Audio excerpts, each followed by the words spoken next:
Hello प्यारे student, कैसे हो आप सभी। आई होप आप सभी ठीक होंगे।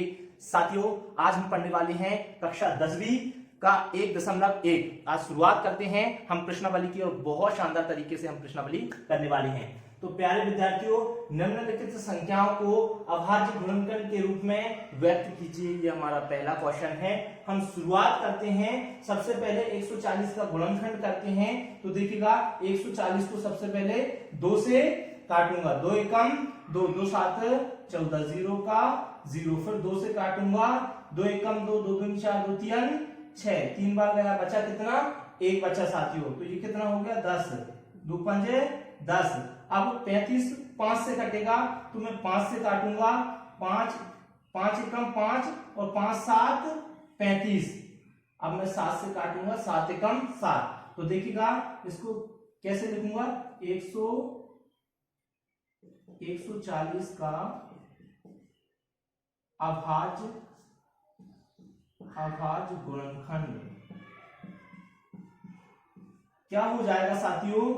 2 into 2 into 5 into 7 equal to कितना होगा? इनका मल्टीप्लाई करने पर यानी गुणा करने पर 140 आएगा। तो देखिएगा, इसको किस तरीके से लिख सकता हूं? 2 का वर्ग कर सकता हूं इंटू, क्योंकि 2 बार है, 5 इंटू 7 इक्वल टू 140। साथियों, इसी तरह दूसरा देखिएगा। दूसरा है मेरा 156। दूसरा कितना है? दूसरा है मेरा 156। तो 156 को मैं कितने से काटूंगा? फिर मैं 2 से काटूंगा। 2 एकम 2, 2 7 14, 1 बचा, 2 8 16। प्यारे विद्यार्थियों, फिर 2 से काटूंगा। 2 3 6, 1 बचा, 2 9 18। अब 3 से काटूंगा। 3 एकम 3 और 3 3 9। अब जो है मेरा 13 से जाएगा, इसके अलावा किसी से नहीं जाएगा। 13 एकम 13। तो मुझे फिर वापस से यही लाइन लिखनी होगी कि 156 का अभाज्य गुणनखंड क्या हो जाएगा साथियों? 2 into 2 into 3 into 13 equal to, इनका मल्टीप्लाई करने पर कितना आएगा मेरा? 156 आएगा। तो देखिएगा, 2 2 बार है, तो 2 का वर्ग लिख दूंगा इंटू 3 इंटू 13 इक्वल टू कितना होगा? 156। साथियों,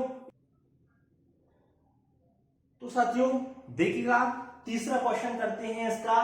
3825 को हम अभाज्य गुणनखंडों में व्यक्त करते हैं। तो देखिएगा, इसको सबसे पहले हम 3 से काटकर देखेंगे। 3 से कटता है क्या? 3 एकम 3, 3 एकम 3, 3 दूनी 6, कितना बचा? 2। ये 22 हो गए। 30 7 21, कितना बचा? 1। ये 15 हुए। 3 5 15। इसके बाद फिर 3 से काटते हैं। 3 चौके 12, 3 दूनी 6, 1 बचा, 3 5 15। साथियों, अब 425 को काटेंगे 5 से। 425 को 5 से काटेंगे। तो देखिएगा, 5 एकम 5, 5 40, 8 बार जाएगा, 40 आ जाएंगे। कितना बचा? 2 पचम 25। ये 25 हो गया साथियों। अब फिर 5 से काटेंगे। 5 एकम 5, 1 बार गया, 3 बचा, 1 35 हो गया। 5 7 35। साथियों, 17 को केवल 17 ही ऐसी संख्या है जो 17 को काट सकती है। 17 एकम 17। तो साथियों, इसका क्या लिखूंगा मैं? 3825 का अभाज्य गुणनखंड। अभाज्य गुणनखंड कितना हो जाएगा साथियों? 3 into 3 into 5 into 5 into 17 equal to कितना हो जाएगा? ये मेरा 3825 हो जाएगा। अब इसको किस तरीके से लिख सकता हूं? मैं 3 का वर्ग कर सकता हूं, मैं 5 का वर्ग कर सकता हूं। 17 मेरा ऐसा ही रहेगा, 3825। तो साथियों, ये कर चुका हूं मैं सवाल। अब मेरा सवाल है अगला। मेरा अगला सवाल क्या है? 5005। तो साथियों देखिएगा, इसको किस तरीके से मैं करूंगा 5005 को। तो 5005 के लिए मैं सबसे पहले 5 से इसको काटने की कोशिश करूंगा। 5 एकम 5 0 0, 5 एकम 5, 1001।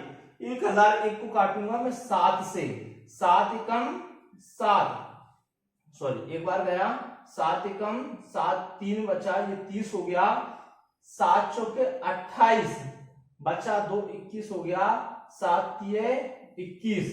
अब साथियों 143 कितने से कटेगा, तो साथियों 143 को काटूंगा मैं 11 से, 11 एकम 11, कितना बचा 3, 11 तिये 33।